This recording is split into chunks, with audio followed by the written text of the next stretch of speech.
أنا أتعلم حتى أفيد وأستفيد وأعرف لما أتكلم إنه كلامي صح ومفيد. أنا أتعلم أنا أتعلم.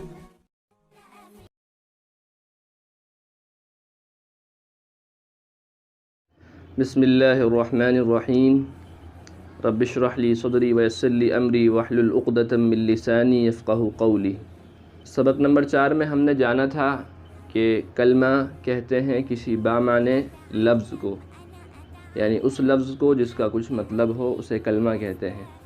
پھر یہ بات بھی جانی تھی کہ کلمے کی 3 قسمیں ہوتی ہیں: اسم، فعل اور حرف. آج کے سبق میں ہم کلمے کی تینوں قسموں یعنی اسم، فعل اور حرف کی تعریف جانیں گے.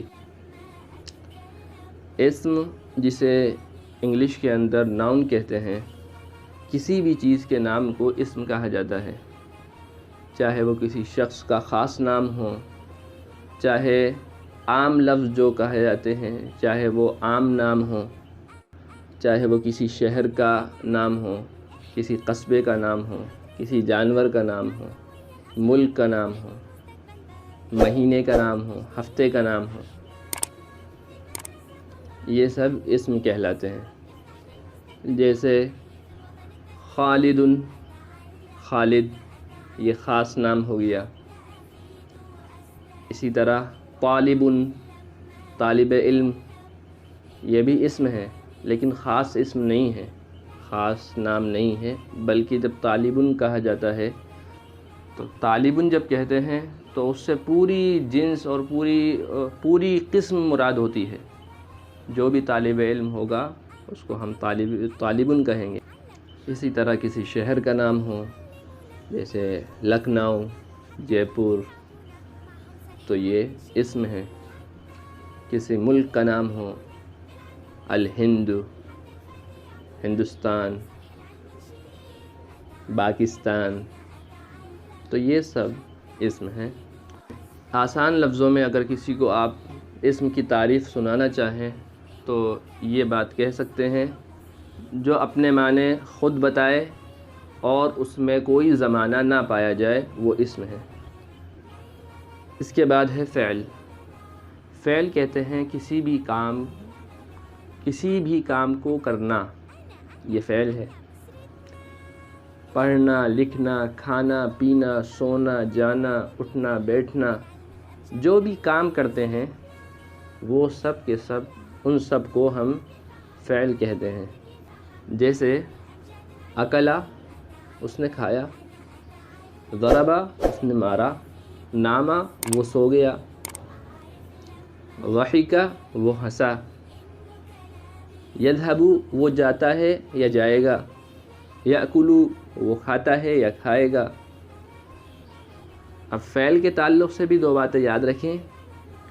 کسی کو بھی آپ فعل کی آسان الفاظ میں اگر تعریف سمجھانا چاہیں تو یوں کہہ سکتے ہیں کہ فعل اس کلمے کو کہتے ہیں جو اپنے معنی خود بتائے اور اس میں کوئی زمانہ بھی پایا جائے، اس کو فعل کہتے ہیں. کیونکہ جو بھی کام ہوتا ہے وہ کسی زمانے میں ہوتا ہے، کسی وقت میں ہوتا ہے، اور وقت 3 ہوتے ہیں: ایک وہ جو گزر گیا، ایک وہ جو چل رہا ہے، اور ایک وہ جو آئے گا.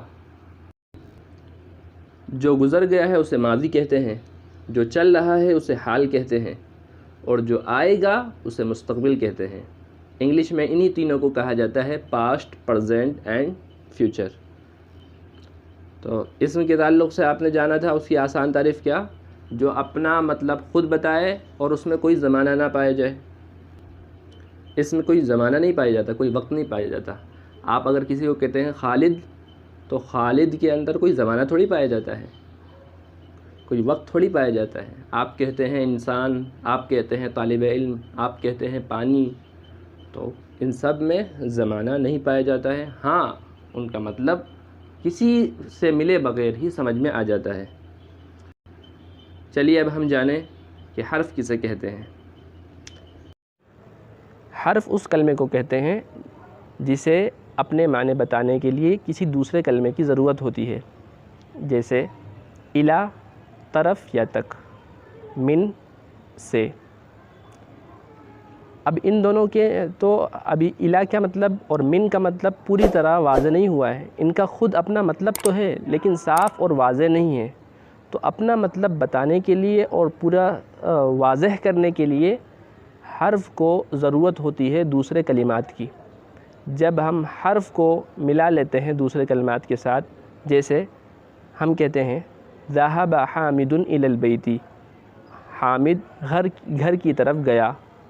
اسی طرح خرج خالد من المسجد، خرج خالد من المسجد، خالد مسجد سے نکلا۔ تو اب بات واضح ہو جاتی ہے، الا کا مطلب بھی واضح ہو جاتا ہے اور من کا مطلب بھی سمجھ میں آ جاتا ہے۔ آج کے درس میں بس اتنا ہی۔ جزاک اللہ خیرہ۔ السلام علیکم ورحمۃ اللہ وبرکاتہ۔